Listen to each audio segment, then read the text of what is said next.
Hi, Good morning. Amber. Yeah. How are you going? Fine, how are you? Yeah, pretty good, thanks. Okay. Pretty good. Yeah. So I had to read over your draft. Yep. I mean, it's very good in some ways, but yeah, I can provide you some advice on how to Yep. improve it. Um, I might actually try sharing the screen with your document. Just give me a second. Because my first vlog was the only feedback that I get is that I didn't mention details a lot. But in the second vlog, in my feedback, they mentioned that I did not demonstrate the critical self-reflection method, the iceberg, Yeah. adapted Okay. iceberg method. Yeah. So I want to be sure Yeah. that I Okay. do all my best in this one. Yeah. Okay. Yeah. Okay. Yeah. So let me share this.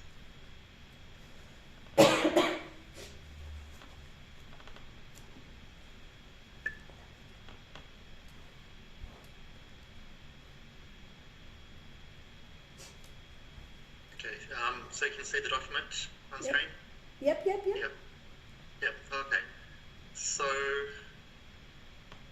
um, so there's more that you can do to make it reflective. Obviously, you're aware of um, the model, and you've structured it according to the adapted model, which is great. Okay. But even in the opening section and the observation, you can speak in first person about your learning. You're describing what you know, but instead of describing what you know, you could speak in first person about what you have read, learnt, or observed, and refer to your sources of learning as well. You do have a reference there, Yep. but it's good to refer in a more natural way. You'll have your list of references anyway that you'll submit as a document, but you can refer to the authors, especially if there's First Nations authors. Okay. So, for example, you can say, I've learnt from reading, this author. Freedom reading. Yep. That. Yep. Yep. Okay. Yeah, you know what I'm saying. So, Yeah. um, it's a very good point you make about modern data systems, but it's a very general point. The point is accurate and relevant, but it would be good if you could follow up with an Australian example, something that you can draw from your readings. I think from the references there, even from the references you've got already, you Yeah. can probably draw an example of that. I just try to find an example because I myself really interested in that, but I couldn't find any article or anything that mentioned and compared these two data together. If could you just give me an example of these or mention any article that I can go through it? Yeah. So, think back to Andrew Goodman's lecture as well about data sovereignty and the characteristics of bad data versus sort of empowering data, and a lot of data that's being collected, Aboriginal, a lot of health data sets that have been collected, including some of the official stats you'd find on ABS or AIHW, from the hospital system, are deficit focused because they just focus on the problem, as you sort of outlined there. Okay. It might be useful to refer to, think about policy initiatives in the way that you discuss later in your vlog how policy impacts data sovereignty and Yes. the consequences. One example of a major policy area might be closing the gap. For example, the nature of the closing the gap initiative has changed over time, and maybe there's been some changes in the way that data is are used and the way that data is viewed and applied. Maybe there's some changes in that data usage and application Okay. that have occurred alongside the changes in the way that the Closing the Gap initiative is designed and operates. Okay. Thank you. That's one example. Yep. That's one example. Yep. That's great. Thank you. Okay.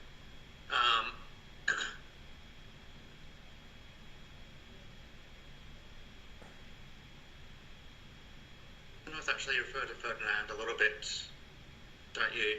I think I forgot that I've just noticed you referenced Ferdinand up here as well. Just good to highlight Australian First Nations authorship where you can. So one of the co-authors of the Ferdinand paper is Paradies. What's his name? Dr. Ian Paradies. Dr. Ian Paradies is a First Nations man. His cultural heritage is from the Gulf of Carpentaria, which is kind of in the north part of Queensland. He works down at one of the universities in Melbourne now, I think, Deakin Uni. But it might just be good acknowledging his co-authorship of that paper, because he would have contributed much of the knowledge and insight about the Australian setting within that paper that covered a number of countries. Okay.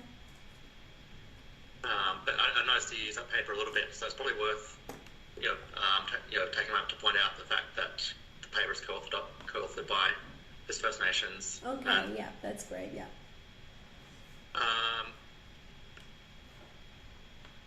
And actually, within that paper talks about closing the gap, actually. So if you take a close look at the Australian section within that paper, you might get some more ideas.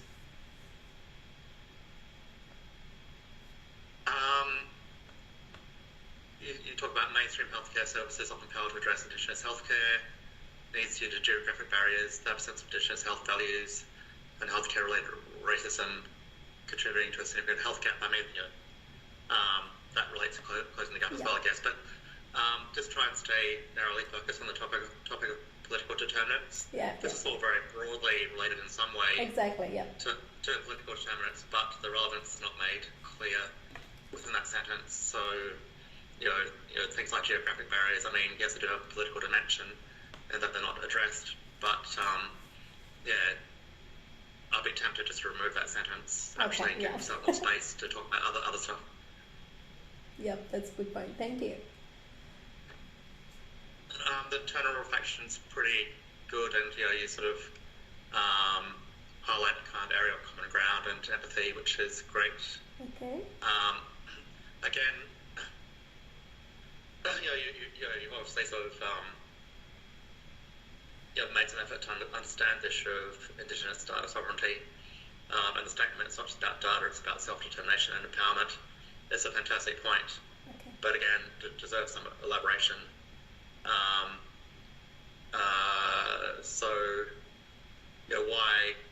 Why is data about self-determination and empowerment? You could spell it out. Okay. And what type of data is associated with empowerment and so forth. You could draw on the lecture, or you could draw on some of the references you've got again as well. Okay.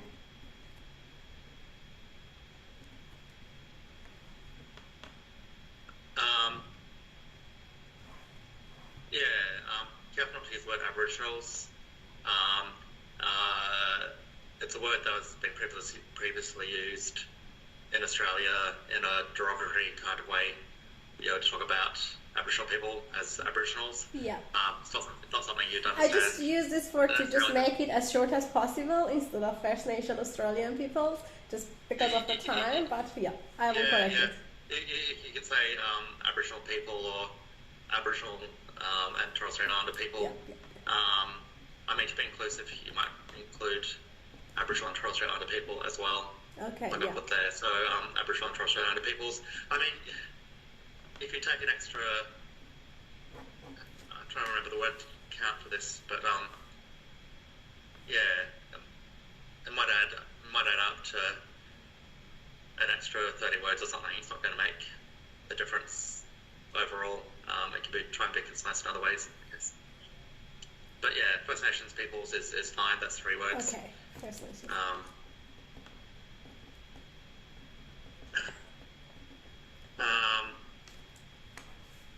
Australia's political landscape significantly affects data and collection analysis and policy development.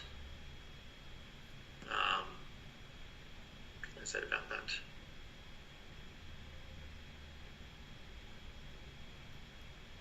Just got a few comments here.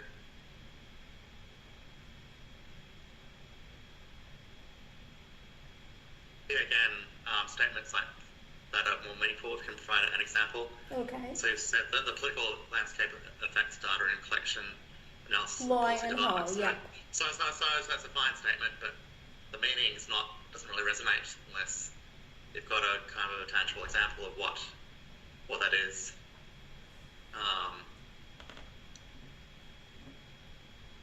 Yeah, so if there's a top-down approach to policy affecting First Nations people that doesn't involve them, then that's going to affect the things that you mentioned there. I mean, same with the following sentence. You said you've noticed a mix of policies, practices, and structures that either support or hinder Indigenous data sovereignty. What are those policies, practices, and structures? It's a little bit frustrating for you to say that, but then not explain what that is. Okay.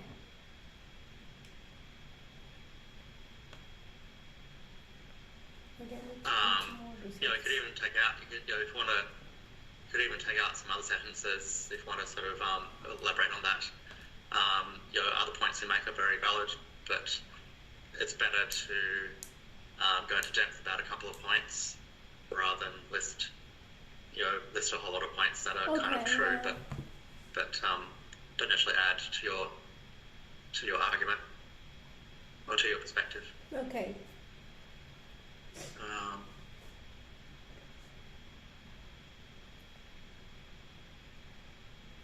This is the Ferdinand paper again.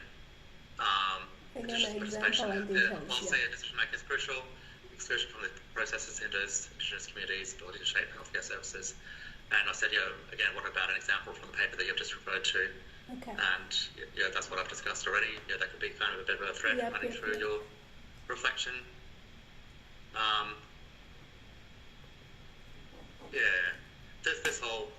This whole last section, it reads a bit like a list of things that are good to do, but it doesn't resonate that well as something authentic unless it's kind of grounded in what you've learnt more. The principles are there. The principles are great, but what I've put here. So, can you provide a tangible example that you draw inspiration from? What does collaboration look like, and why is it important for changing political determinants of health? Okay. So, you might draw from, if you can find an example of collaboration with First Nations Australians, or even leadership involving First Nations Australians, why is that a kind of game changer, and why, how have you drawn inspiration from that? So try and make it a bit more grounded. You could remove some of those points. Again, it's better to go into a bit more depth and make it more tangible rather than sort of covering a lot of points. Okay, yeah, I got that. Nothing that you've said there is wrong, but it does read a bit like a list at the moment. Okay. And the range of references you've got there is great. So, but just refer to the where there's First Nations authorship. Refer to that. That might be the case in the Native Title newsletter as well, for example. Okay. I don't know all those authors, but refer to the authorship in kind of a natural way in your narrative where you can.